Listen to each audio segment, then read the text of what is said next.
Welcome came back to our channel Legends Leaving. Today, July 9th, we come together again to honor some famous people who died recently or today.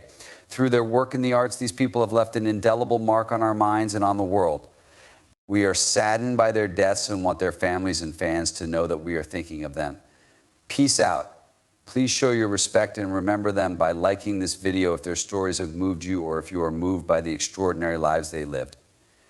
Thank you for being a part of our community. We'll be discussing unfortunate updates regarding the actor Samuel L. Jackson.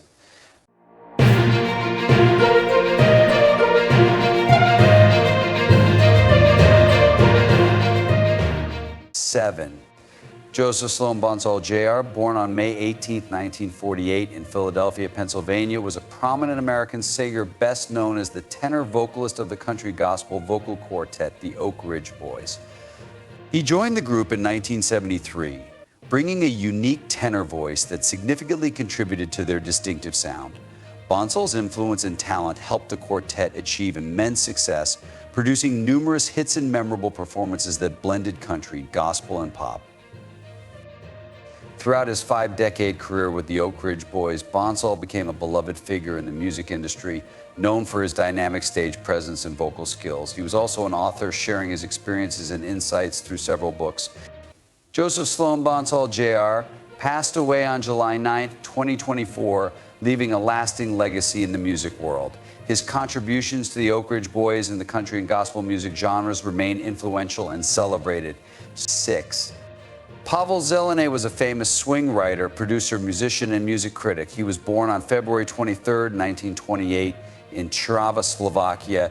He became famous because he helped create the Bratislavska Lyra, a popular song contest with a lot of power that had a big impact on the Slovak music scene. Many Slovak and Czechoslovak artists got their start in the music business thanks to Zelenay's work on the contest. This makes him an important figure in the history of music in the area.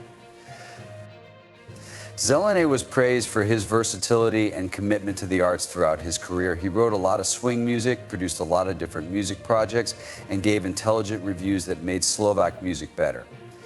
His love for music and his ability to help up-and-coming artists made an indelible mark on the business. Pavol Zelenay died on July 8, 2024. He left behind a body of work that was innovative and excellent in Slovak music. His work still inspires artists and people who like music. 5. Joseph Egan was a skilled singer-songwriter who was born on October 18, 1946, in Paisley, Scotland. He made important contributions to the music business. Egan co-wrote the famous hit song Stuck in the Middle with You, which became a song that defined the 1970s. He was one of the two main players of the folk rock band Stealers Wheel. His work with Jerry Rafferty on Stealers Wheel created a sound that appealed to many people by mixing folk rock and pop styles together in a smooth way. Egan's unique voice and ability to write catchy songs were big parts of the band's success. Stuck in the Middle with You is still a classic, loved for its catchy tune and clever lyrics. After Stealers Wheel broke up, Egan kept working on his solo career and put out a number of records that showed how versatile he was as a musician. On July 6, 2024, Joseph Egan died. He left a long mark on the world of music. His work with Stealers Wheel and on his own continues to influence musicians and fans all over the world. 4. Jerzy Stuhr was born on April 18, 1947 in Krakow, Poland. He was a respected Polish actor who worked in both movies and plays.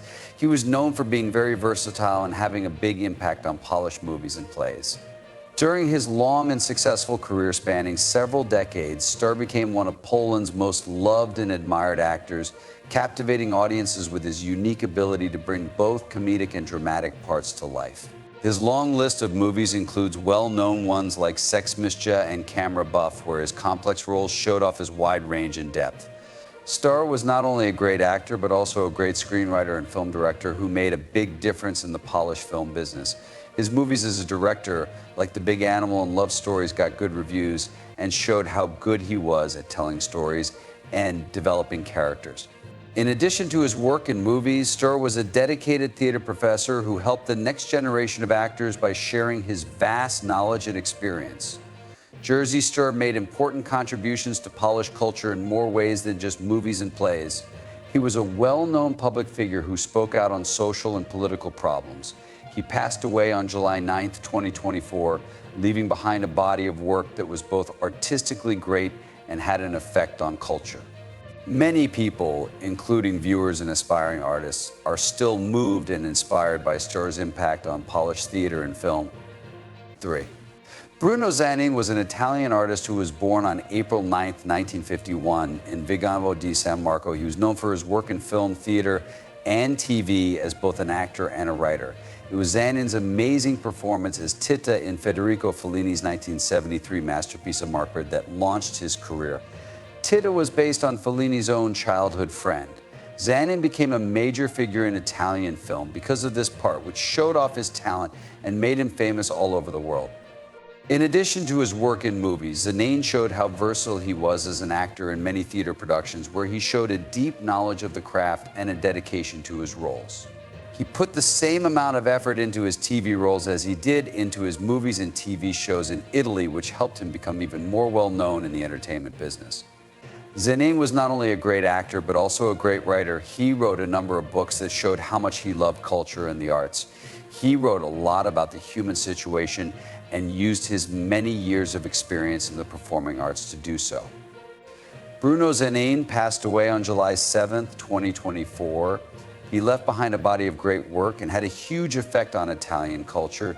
He made important advances to literature, film, and theater that continue to inspire and affect artists today and in the future. 2. Joseph Hardy was an accomplished American who was born on March 8, 1929 in Philadelphia, Pennsylvania. He won a Tony Award for his work as a stage director, film director, TV producer, and sometimes actor. Hardy's work in the entertainment business was marked by his ability to be creative and talented in a wide range of areas. He was very successful in the theater world. In 1970, he won a Tony Award for directing the Broadway play Child's Play, which showed how well he could bring complicated stories to life on stage.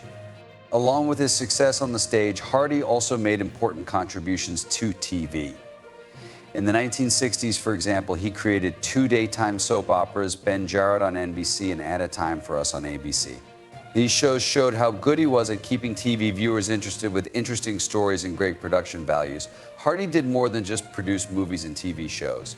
He also directed a number of TV movies and episodes, adding to his image as an innovative and flexible figure in the business. Even though he did a lot of work behind the scenes, Hardy also played parts on occasion, showing off his many skills. He had a huge effect on the entertainment business, changing many things about how plays and movies were made.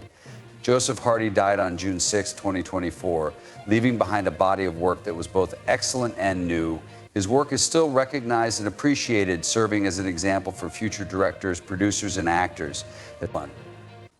Jerzy Whitefoot was a famous English football player who played as a wing half. He was born on December 31, 1933 in Cheadle, Cheshire, England. In 1949, Whitefoot started his job as a trainee with Manchester United. It didn't take long for his skill and dedication to be seen.